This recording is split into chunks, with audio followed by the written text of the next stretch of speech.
Assalamualaikum warahmatullahi wabarakatuh dan salam sejahtera bagi teman-teman semuanya. Perkenalkan, saya Akmal Hadi Wijaya dan pada kesempatan kali ini saya akan membahas topik yang sangat menarik dari sebuah buku yang pernah menjadi bestseller di dunia, yakni buku yang berjudul The 7 Habits of Highly Effective People karya Stephen R. Covey. Pernahkah Anda berpikir siapa Anda di masa depan? Akan jadi seperti apa Anda di masa depan? Tentu Anda tidak bisa mengaturnya. Saya juga tidak bisa mengatur masa depan Anda, dan saya juga tidak bisa mengatur masa depan saya.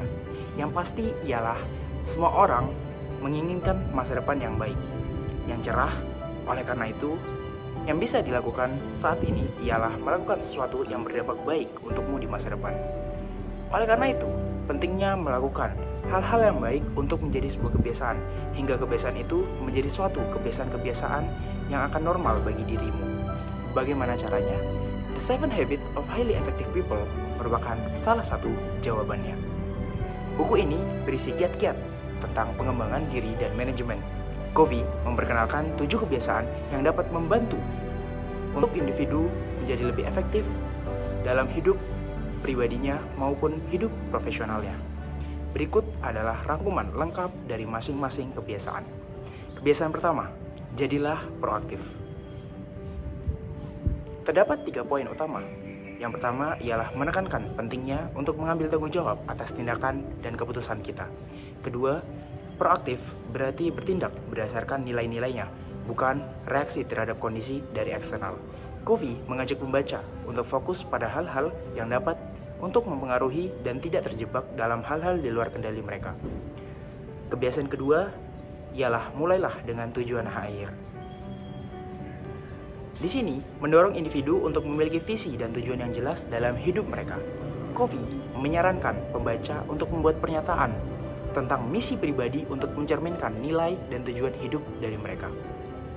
Dengan memiliki gambaran akhir yang jelas, individu dapat mengarahkan tindakan sehari-hari mereka untuk mencapainya. Mulailah dengan apa yang kamu inginkan. Apa maksudnya? Kamu harus punya mimpi dan percaya bahwa mimpimu ini akan menjadi kenyataan. Seolah-olah jika menjadi kenyataan akan seperti apa, dan mulailah dengan caranya atau mulailah dengan menerapkannya. Misalnya sebagai seorang pemenang, jika kamu ingin menjadi seorang pemenang, maka kamu harus memikirkan bagaimana caranya mendapatkan medali emas. Jadi biasakan untuk dirimu memvisualisasikan apa yang ada dalam impianmu. Kebiasaan ketiga, utamakan yang utama. Covey memperkenalkan matriks manajemen waktu yang membagi aktivitas menjadi 4 kuadran. Yang pertama, mendesak dan penting. Kedua, mendesak tetapi tidak penting. Ketiga, tidak mendesak tetapi penting. Dan yang keempat, tidak mendesak serta tidak penting. Covey mengajarkan pentingnya mengelola waktu dan prioritas. Dengan mengutamakan hal yang utama, kita dilatih untuk tidak fokus pada masalah tetapi pada kesempatan. Jadi kita tidak akan terburu-buru untuk membuat sebuah perencanaan yang baik dan menikmatinya, atau menikmati proses perjalanan sesuai impiannya. Selanjutnya, kebiasaan keempat, berpikir menang-menang. Memfokuskan pada kolaborasi dan kerjasama dengan hubungan yang baik dengan orang lain, Covey menjelaskan bahwasanya pendekatan win-win adalah tentang cara mencari solusi yang saling menguntungkan daripada melihat interaksi sebagai sebuah kompetisi. Misalnya, kita analogikan seperti pada atlet. Seorang atlet dididik untuk bersaing secara adil. Mereka akan selalu berpikir bahwasanya jangan pernah menang dengan cara yang licik dan merugikan orang lain. Selanjutnya terdapat kebiasaan yang kelima, yakni berusaha untuk mengerti terlebih dahulu baru dimengerti. Menekankan pada pentingnya mendengarkan dengan empati dan memahami perspektif orang lain sebelum menyampaikan pendapat kita sendiri. Covey mengajak pembaca untuk mengembangkan kemampuan mendengarkan yang aktif dan empati untuk membangun komunikasi yang lebih baik. Dengan memahami orang lain, kita dapat lebih mudah menjelaskan pandangan kita dan mencapai kesepakatan bersama. Seseorang harus memahami terlebih dahulu orang lain, dan untuk menjadi pendengar yang lebih baik, harus mendengarkan orangnya. Ibaratnya kita punya 2 telinga dan 1 mulut. Itu artinya kita harus lebih baik mendengarkan daripada berbicara. Ya, ini harus berusaha untuk memahami orang lain terlebih dahulu. Itulah poinnya. Kebiasaan keenam, bersinergi. Di sini mendorong kolaborasi dan kerjasama untuk menciptakan hasil yang lebih baik daripada jika kita bekerja secara individu. Kemudian, sinergi berarti bahwa hasil kelompok dapat melebihi jumlah kontribusi individu.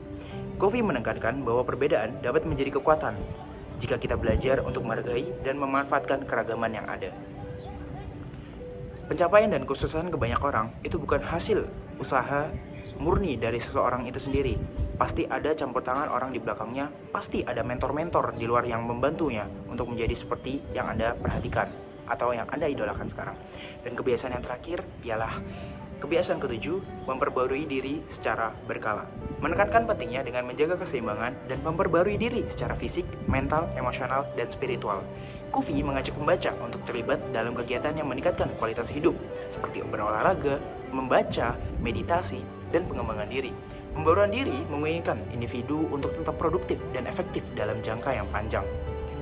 Misalnya saja, jika seseorang tidak fit secara fisik, bagaimana ia akan bekerja, bagaimana dia akan melakukan kegiatan-kegiatan yang secara produktif. Melalui 7 kebiasaan ini, Covey mengajarkan bahwa perubahan pribadi dan profesional dimulai dari dalam diri sendiri.